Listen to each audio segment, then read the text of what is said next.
es difícil reconocerlo, pero me invadía o me invade en tiempos de desierto o de silencio una tristeza profunda. Pero esa tristeza profunda yo la he aprendido a traer delante de la misma presencia de Dios. Es impresionante cómo el Señor la transforma, pero es en su presencia.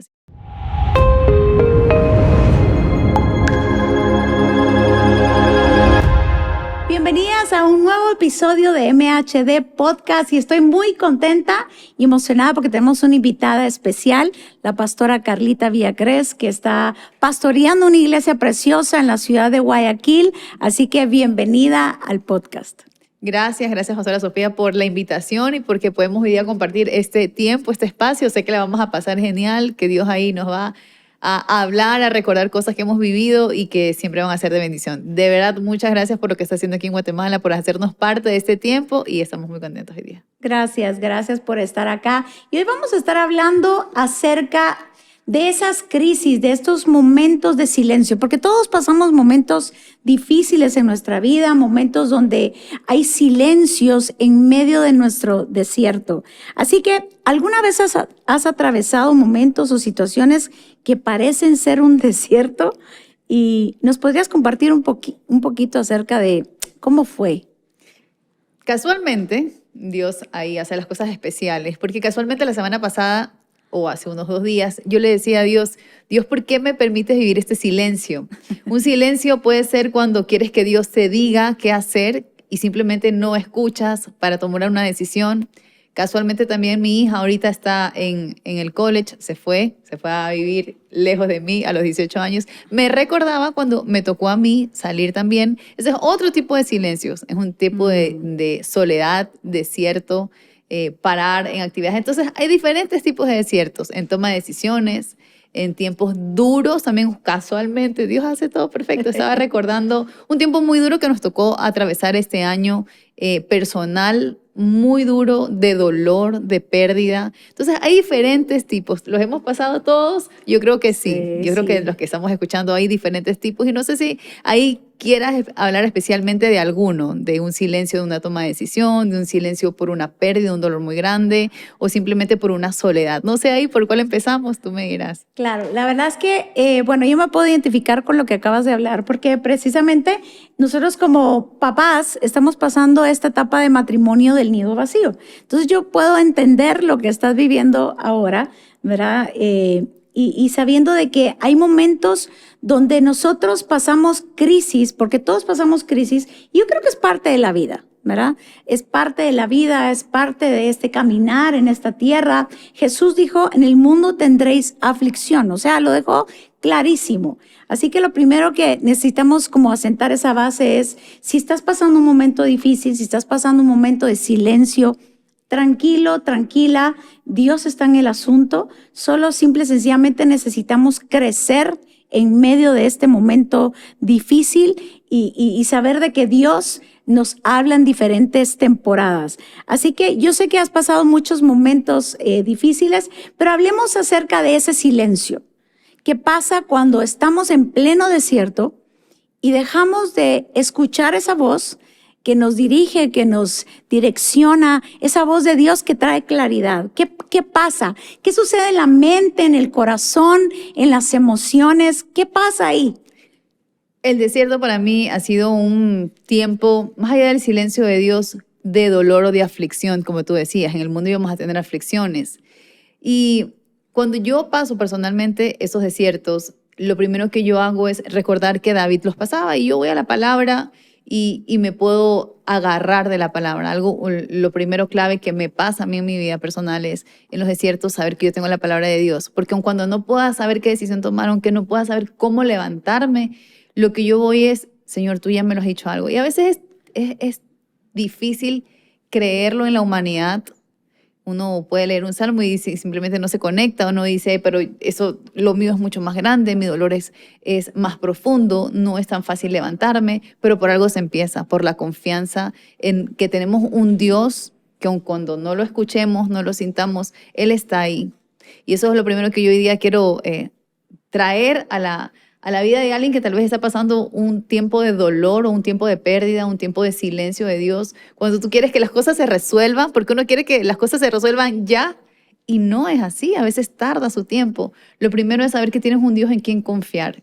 A veces queremos poner la mirada en las personas, quién me puede dar una mano, quién me va a ayudar, quién me puede dar un consejo, pero el primero que siempre está ahí, que no va a fallar, es Dios. Nuestra confianza en el Señor, yo creo que es ese primer paso para ayudarnos a salir de un desierto o de tener un poco de claridad en alguna decisión que tengamos que tomar. Y eso es básico, definitivamente la confianza y saber de que Dios está ahí con nosotros. Yo me recuerdo una vez que estaba orando precisamente y en ese momento no podía sentir la presencia de Dios. Y yo decía, Señor, pero ¿por qué? Siento que no, que estoy sola. Porque entonces empecé yo como un tipo de reclamo, podríamos decir, y el Señor me habla, el Espíritu Santo habló muy fuerte a mi espíritu y me dijo, ¿qué te hace pensar que yo no estoy aquí? Me dijo. Y a veces nos pasa eso, estamos pasando un momento difícil y creemos que Dios no está ahí. Y empezamos a tener dudas si Dios me ama y sacamos nuestras conclusiones anticipadas por lo que estamos sintiendo. Entonces creo que es importante esa base, ese fundamento de saber y tener la certeza que Dios está ahí. Aunque no lo sintamos muchas veces, aunque no lo escuchemos muchas veces, pero Dios está ahí porque Él es fiel. O sea, la naturaleza de Dios es fidelidad. Y sin importar cómo podamos nosotros atravesar diferentes etapas o tiempos, Él permanece siendo el mismo. Y eso debe traer esta confianza, este respiro, esta pausa a nuestra mente, a nuestro corazón, pero sobre todo a nuestra alma. A ver, ¿qué emociones predominaron en ti en ese momento de aflicción? ¿Qué sentías? ¿Qué pensabas? ¿Y cómo esas emociones afectaron tu fe? La verdad, es difícil reconocerlo, pero me invadía o me invade en tiempos de desierto o de silencio una tristeza profunda. Te soy sincera, te abro mi corazón y aquí con todos los que están escuchando. Es una tristeza que muchas veces no se puede superar fácilmente. No es una tristeza cuando simplemente le echas positivismo y vamos y creamos. Y no es así.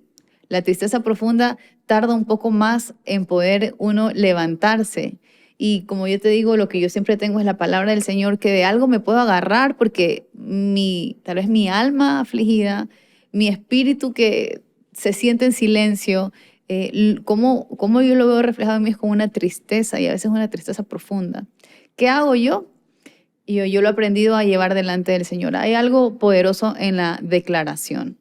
Cuando yo voy delante de Dios, porque a veces nosotros decimos que oramos, nosotros decimos que leemos la Biblia, nosotros decimos, pero no hay ese encuentro real en la presencia del Señor, en verle a Él cara a cara y decirle con sinceridad y honestidad lo que tú sientes, porque muchas veces queremos poner una pantalla de que todo está bien, pero esa tristeza profunda yo la he aprendido a traer delante de la misma presencia de Dios. No es una oración sencilla, es como que voy delante de su altar y le confieso. Yo cuando confieso delante de Él, en honestidad lo que siento, esa tristeza que no sana, es impresionante cómo el Señor la transforma, pero es en su presencia. Si yo te puedo decir qué emoción han sido tristezas profundas, ha sido también desesperanza. Muchas veces tú piensas que no se va a solucionar el problema, que no hay salida. Tal vez en alguna traición, cuando alguien te abandona o cuando alguien te falla, tú dices, esto no tiene salida, ¿cómo voy a perdonar? ¿Cómo me voy a levantar de esta? Entonces, esos han sido los sentimientos que han predominado negativos en esos tiempos tan duros. Y creo que es totalmente válido y es totalmente humano. Jesús, por ejemplo, pasó momentos de tristeza. Es más, se lo dijo a sus discípulos, mi alma está muy triste. O sea, él estaba en tal angustia, él estaba en tal presión que hasta sudó sangre. O sea, a veces no dimensionamos los niveles de depresión, de estrés, de ansiedad que Jesús vivió, los momentos de tristeza. Pero es tan importante, por eso es que Jesús nos entiende. Jesús entiende cada proceso, Jesús entiende cuando pasamos momentos difíciles y la clave está no en anular lo que se siente, sino qué hacemos con lo que sentimos. Porque después de lo que sentimos, después de la emoción, tiene que haber una acción. ¿Qué hago yo con lo que estoy sintiendo? literal, voy delante de Jesús y le digo, Señor, esto tengo. Dice su palabra que Él ama la verdad en lo íntimo.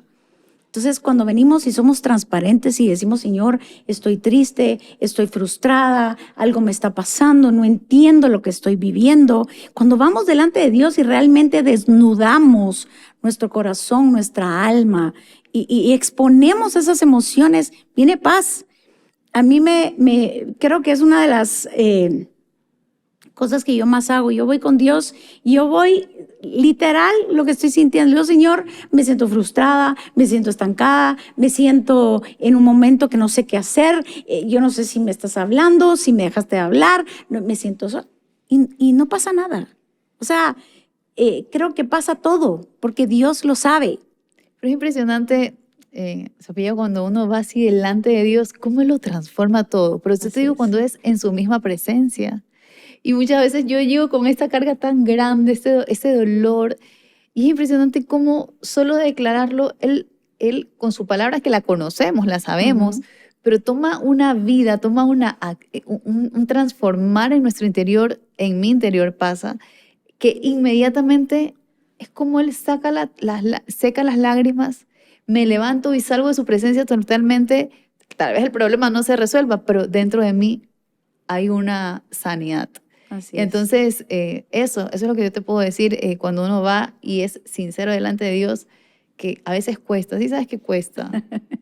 Bueno, la verdad es que yo creo que Dios no solo nos atiende en momentos que estamos viviendo, sino Dios nos anticipa. Te quiero contar algo que me pasó el día que mi papá murió.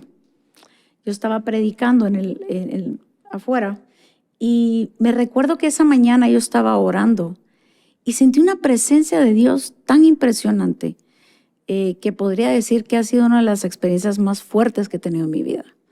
Y yo podía sentir el amor literal de Dios, podía sentir que Él estaba ahí y podía sentir la paternidad sobre todo. Pero yo en mi mente pensaba de que Dios me estaba llenando para poder ir a predicar, para poder ir a dar. Y no, Dios me estaba preparando porque un par de horas después de que yo bajo de predicar, me dan la noticia que mi padre había muerto. Y Dios me preparó, o sea, Dios estuvo consolando mi corazón antes de que yo lo supiera. Entonces, ¿qué te quiero decir con esto? Dios te conoce, Dios sabe, Dios puede ver todo el panorama. A veces estamos tan limitados solo viendo un puntito, pero Dios lo sabe todo. Y no solo Él está en momentos difíciles de crisis, sino Él se anticipa. O sea, Él sabe lo que viene y nos prepara, nos consuela, nos protege, nos nutre, para que cuando eso pase nosotros podamos estar fortalecidos. Eso me ayudó muchísimo y quedó muy marcado en mi corazón, en mi mente. Y pude realmente venir al velorio y al entierro, pero con esa certeza que Dios estaba con nosotros, que estaba conmigo. Entonces creo yo que me ayudó en un momento de luto. Así que muchas veces en medio de esos desiertos sentimos que Dios está lejos o no nos escucha. ¿Cómo manejaste ese silencio de Dios? Porque a veces nos entra duda, así es lo que veníamos hablando. ¿Cómo manejas los silencios de Dios? ¿Qué pasa cuando Dios ha dejado de hablar un tiempo? ¿Qué hacemos? O sea, no solo recurrimos a la palabra, sino ¿qué actitud tenemos? La que me ha acompañado a mí ha sido la espera. La espera que se traduce en paciencia, que se traduce en fe. Porque muchas veces queremos que las cosas se resuelvan ya. Queremos que ya esté la respuesta. Y simplemente en ese silencio, cuando Dios no habla, que usualmente yo voy y le digo, Señor, si tú me hablas en tu palabra, yo lo creo. Y a veces no hay la palabra. No hay en qué ponerle la fe. Pero la fe no está en el qué hacer, sino en quién es Él. Así es. O sea, por más que Él no me diga qué hacer, que ahorita estoy esperando una respuesta de Él, por más que Él no me diga, yo sé que mi futuro es glorioso. Yo sé que en mi futuro, el Señor ya lo tiene resuelto. Entonces, ¿qué me toca a mí? Es tal vez no creer en lo que va a pasar, sino en quién es Él. Y vuelvo a saber que Él tiene cuidado de mí. Vuelvo a saber que aunque yo ahorita no pueda ver la respuesta de lo que le estoy pidiendo, yo sé que Él tiene el cuidado de mí. Y está la palabra y casualmente lo volví a leer, que Él tiene cuidado de mí. ¿Por qué te afanas? Busca primeramente el reino de los cielos. Entonces, Señor, si no hay respuesta, yo con todo voy a seguir haciendo, yo con todo voy a seguir trabajando, yo con todo te voy a seguir sirviendo y confiando en que Él me ama.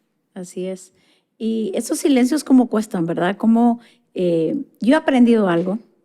He aprendido que cuando Dios da una palabra, Dios me habla de algo y viene un tiempo de silencio,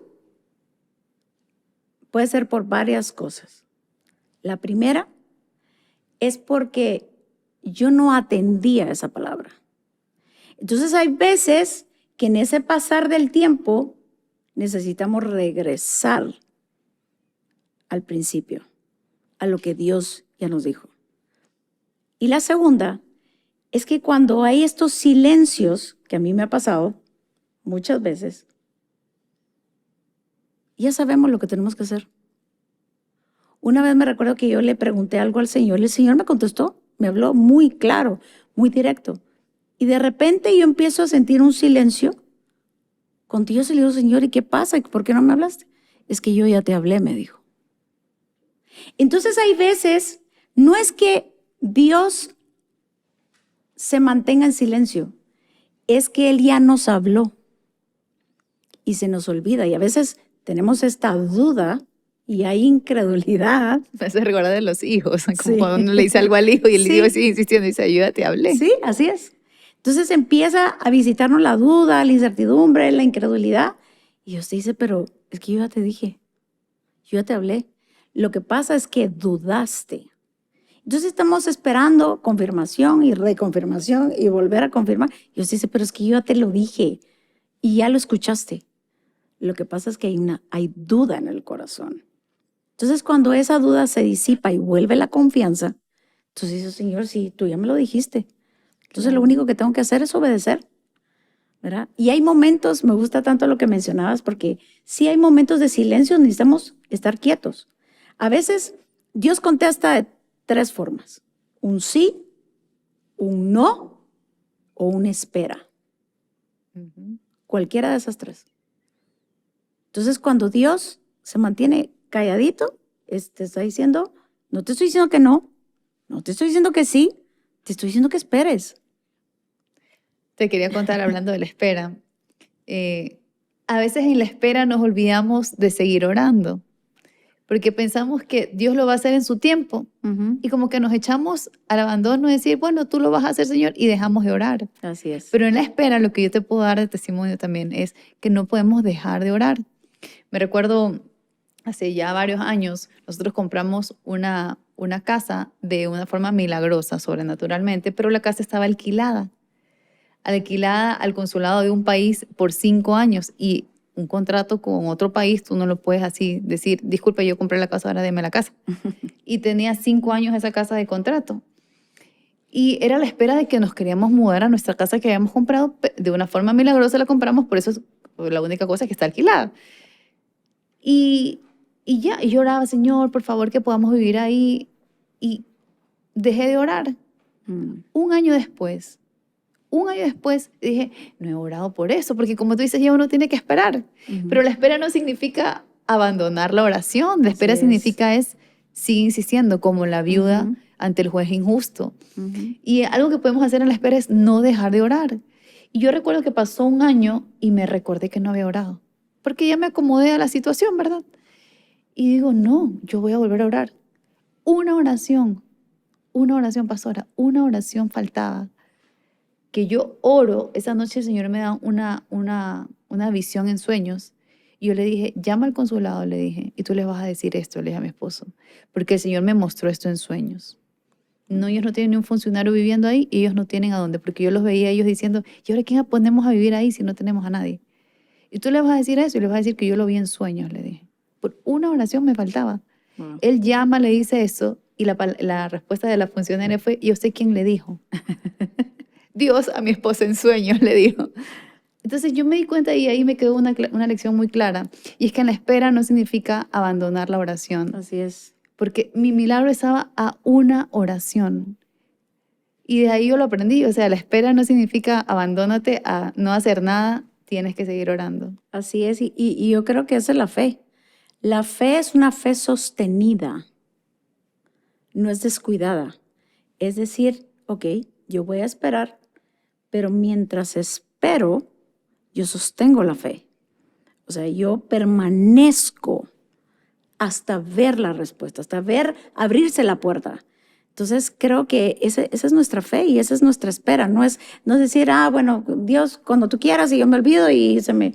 No, no, no, no. Es mantenernos en esa fe. Pero la fe es lo que yo te decía ahorita, porque la fe la teníamos. O sea, eventualmente se iba a dar el milagro, pero estaba a una oración. A una oración, sí, claro. A una oración. Y yo te quiero animar, si tú estás en ese tiempo de espera, que tú dices, ya algún rato se va a solucionar, no dejes de orar, porque tal vez tu milagro está a una oración para que puedas ver el milagro cumplido, la mano de Dios obrando, y estoy segura que así va a ser. Así es.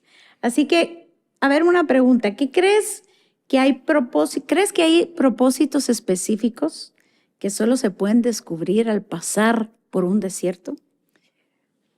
Yo creo que Dios tiene el poder. Él es todopoderoso para resolver nuestros conflictos, problemas, faltantes, milagros, desiertos en un chasquido de dedos. O sea, Él es poderoso para hacerlo, pero Él está más interesado en lo que va a pasar y provocarse dentro de nosotros que el milagro mismo que vayamos a recibir. Entonces, cuando yo paso por un tiempo así, yo digo, a ver, Señor, tú tienes el poder para hacerlo, tú tienes el poder para resolverlo, pero tú estás más interesado en que se resuelva algo dentro de mí, que yo tengo que aprender, que yo tengo que crecer, que yo tengo que formar algo dentro de mí, o sea, que tú tienes que formar algo dentro de mí, y me enfoco más en lo que dentro de mí se tiene que solucionar antes que en el milagro que yo tenga que recibir. Entonces me enfoco más en eso. Y digo, Señor, a ver, si yo tengo que esperar por algo, tú me estás haciendo esperar, porque Él es Padre. Nosotros con los padres, con los hijos somos iguales. Nosotros le podemos dar todas las cosas a nuestros hijos, pero tenemos que ver cuándo, si el hijo está listo, qué necesita el hijo aprender para yo poderle dar eso que mi capacidad de padre yo puedo dárselo, pero en el discernimiento yo puedo saber que no está preparado. Y yo creo que Dios está más interesado en lo interno. O sea, para Dios es tan fácil darnos lo que nosotros creemos, esperamos o hemos pedido, pero hay algo que tiene que formarse y es ese carácter. Y esto me recuerda a los discípulos cuando estaban en plena tormenta y el Evangelio de Juan, es algo bien interesante, porque no dice que Jesús calmó la tormenta. Entonces a veces estamos gritando, Señor, calma la tormenta, calma la tormenta, calma la tormenta. Y Jesús no la calmó.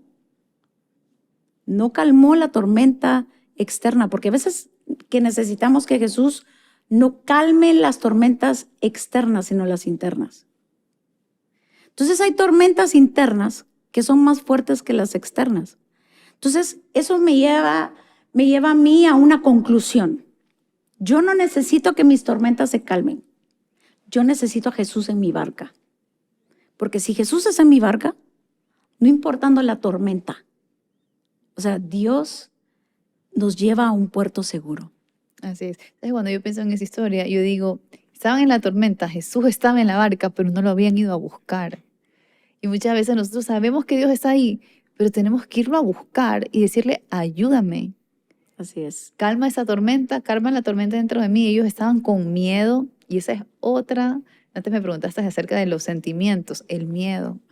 Sí. ¿Cómo agarra el miedo? Ay, El miedo, sí. cómo miente, el miedo, cómo te hace creer algo Cómo engaña, que cómo no es. hiere, cómo lastima. Cómo trae esta sensación de angustia Ujú. que provoca dentro del ser humano tanto daño, hasta en la salud. Y Jesús estaba ahí, no lo han ido a buscar. Y hablando de miedo, yo creo que todos pasamos diferentes tipos de temores en nuestra vida. Por eso dice su palabra que Él conoce todos nuestros temores. Yo conozco algunos, pero Dios conoce todos los que yo tengo o los que cargo. Y en diferentes procesos como que salen a luz esos temores. Y Dios te dice, mira, ese es un temor que tú tienes. Y Dios está desarraigando, está limpiando todos esos temores que podamos sentir en nuestra vida, que todos los sentimos, pero que necesitamos esta libertad. Y me recordaba de Elías. ¿Sabes qué? Algo bien curioso, porque el Señor trata a Elías de una manera impresionante. ¿Por qué? Porque cuando Elías se entera de la noticia de Jezabel, lo primero que hace es salir huyendo. Y es que cuando nos enfrentamos a situaciones de temor, lo que queremos es salir huyendo.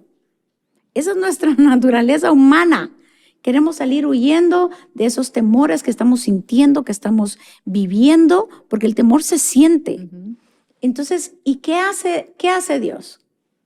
¿Lo alcanza en esa huida? No lo regaña, no lo reprende. No le dice, ¿pero por qué estás temeroso? Le da de comer. Le da de comer. Y Elías se pone a dormir. Y creo yo que una de las secuelas, por así, del temor es un adormecimiento. Cuando pasas muchos momentos de temor en tu vida, puedes llegar a adormecerte, porque es como cuando el cuerpo humano recibe un dolor muy fuerte. ¿Qué pasa? La gente se desmaya, como que el cuerpo se desconecta. Y creo que espiritualmente pasa lo mismo. A veces podemos desconectarnos, pero Dios le da de comer. Si algo necesitamos es alimentar nuestra fe. A veces estamos alimentando más nuestros gigantes, nuestros temores, nuestras angustias, en lugar de alimentar nuestra fe, en lugar de recibir esa palabra y empezar a buscar en la Biblia todo lo que tenga que ver con temores. O sea, el temor se pronuncia más de 365 veces en la Biblia. Significa que una por día, perdón. Entonces, eso habla de que hay muchos temores en nuestra vida. Hay tantas inseguridades provocadas por el temor. Hay tantas falta de identidad por el temor. La avaricia es temor, el temor a no soltar. Hay tantas cosas que la raíz es el temor. Y creo que en este tiempo Dios quiere libertarnos de todos nuestros temores para que podamos soñar. El cautivo va a soñar cautividad. Entonces, Dios quiere libertarnos de tantas áreas donde estamos paralizados, inmovilizados, y que Dios quiere traer esta plenitud, esta verdadera plenitud en nuestra vida. Hablando de esas emociones, por eso me gusta tanto ver lo que Dios hace con Elías. O sea, lo pone a comer, ¿verdad? Y descansa, y aunque él después se va a meter a la cueva, igual Dios lo sigue persiguiendo. O sea, no hay cueva que nos vayamos a meter que Dios no esté. Algo práctico que yo hago cuando están esos pensamientos de temor, esos pensamientos que a todos nos pasan, Sí. De identidad, lo que yo hago es traigo, así no lo sienta, yo busco una porción de la escritura que me hable la verdad, porque el miedo, como yo te dije hace un momento, nos miente y nos hace creer en lo que va a pasar negativo. Y yo digo, pero Dios tiene una verdad para mí de bendición y vida. Entonces lo que yo hago es yo busco lo opuesto en la palabra y lo escribo sobre el temor. Así no lo sienta al principio, pero me agarro de fe y yo lo declaro. Y ese es el consejo que yo siempre le doy a las personas cuando vienen a pedirme un consejo. Le digo, busca la verdad de la palabra, declárala, vívela, créela y hazla tan real en ti. Créela, porque esa es tu verdad. Y sabes que para el temor se necesita fe, en creer que te va a pasar lo malo. Yo digo, usa esa misma fuerza que tú tienes para creer que te va a ir mal. Cree en la palabra del Señor que ha prometido bendecirte, que ha prometido darte vida, salud. Es una enfermedad, por ejemplo, si alguien está atravesando una enfermedad, puede que el diagnóstico del médico diga que estás enfermo, pero la palabra del Señor dice que Él nos ha hecho sanos por medio de la herida del costado de Jesucristo. Y es tomar una palabra de la Escritura y hacerla viva, hacerla más fuerte que la voz del temor. Así es, definitivamente creo que hay tantas cosas que podemos hacer con el temor. Y una de ellas es decir también, Señor, esto me da miedo, esto le temo. Sí. Para abrir nuestro corazón. Yo me recuerdo que una vez estaba yo caminando y platicando con Dios y le decía, Señor, mira, y esto. Y el Señor me hace la pregunta, me dijo, hija, ¿a qué le temes? Pero cuando Él me hace esa pregunta, me entró como ansiedad horrible y empecé a pensar en todos los posibles escenarios de lo que me paralizaban.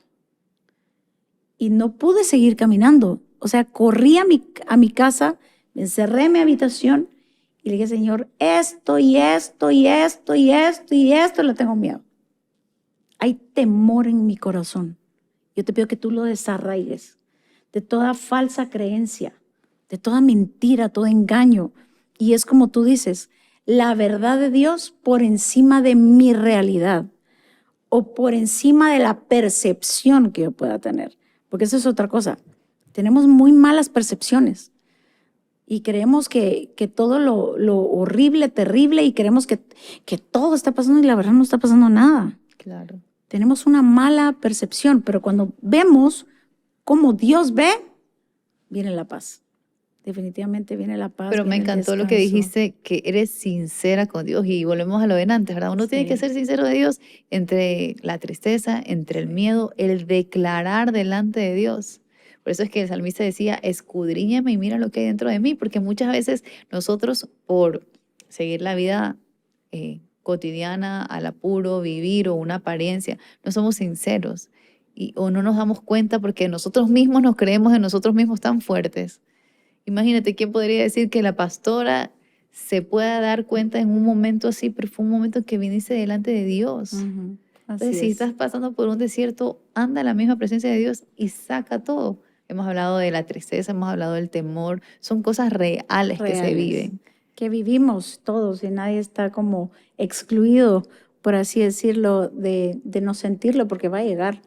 Así que para terminar y para cerrar este podcast, ¿qué consejo le podrías dar a la gente además de orar y buscar la presencia, de cerrar este tiempo y decir, bueno, te aconsejo que esto hagas en tu vida? Si estás pasando un desierto, si no sabes qué hacer, si hay muchos silencios en tu vida, algo que tú quisieras cerrar y sé que la gente va a poder ser bendecida. Algo que yo te puedo decir es pon tu mirada en Dios, pon tu mirada en los planes que Dios tiene para ti, porque el desierto te va a querer desviar la mirada de los propósitos que Dios tiene. En los desiertos tú crees que todo se ha acabado, pero Jesús al salir de su desierto, Él salió en el poder del Espíritu Santo a cumplir el propósito que Dios tenía para su vida. Así que no permitas que un desierto te retenga de cumplir el propósito que Dios tiene para ti. Yo quiero declarar en el nombre de Jesús que al salir de ese desierto, porque ¿sabes qué? Del desierto salimos. Así es, sí, siempre. Pero lo que va a hacer después del desierto, asegúrate que después de ese desierto estés llena de la presencia del Espíritu Santo para salir y cumplir el propósito que Dios tiene para tu vida, para empezar ese ministerio glorioso. El desierto no está diseñado para retenerte, para llevarte atrás, ni para destruirte. Si el desierto está de la mano del Señor, lo pasas de su mano, es destinado para cumplir un propósito. Y eso te puedo decir, pon tu mirada en el Señor. Así es. Y Jesús, creo yo que Él entró lleno del Espíritu Santo al desierto, pero salió con poder. Hay algo poderoso que se está gestando dentro de ti, que Dios está obrando en medio de ese desierto. Y yo tenía este versículo que está en Isaías 52:2. Dice, Jerusalén, levántate, sacúdete el polvo. Si algo necesitamos en el desierto es sacudirnos. Cuando salimos de ahí, sacudirnos del polvo. El polvo se acumula cuando has estado mucho tiempo ahí. Y Dios, los desiertos, los procesos no son temporales, son cortos. Nosotros lo podemos alargar cuando nos hace falta la fe. Cuando Dios no terminó de obrar en nosotros, no porque Él no pueda, sino porque nosotros no quisimos entregar áreas de nuestra vida. Y luego en el 1 también dice, despierta y levántate. Yo creo que esos dos mensajes, dice, despierta y levántate, es el tiempo de despertar, es el tiempo de levantarte, sacúdete el polvo y créele a Dios por lo nuevo que Él tiene para tu vida y no descartes lo que Dios ha estado haciendo. Dios ha estado formando en ti una mejor persona, una persona con un carácter firme, decidido, pero sobre todo lleno del poder de Dios. Así que estoy segura que cuando salgas de ese desierto, de ese momento difícil que has atravesado, no serás el mismo. Hay algo nuevo, diferente y fresco de parte de Dios. Así que muchas gracias, Carlita, por compartir con nosotros este podcast. Sé que va a ser de mucha bendición para muchas personas. Así que nos vemos en el próximo.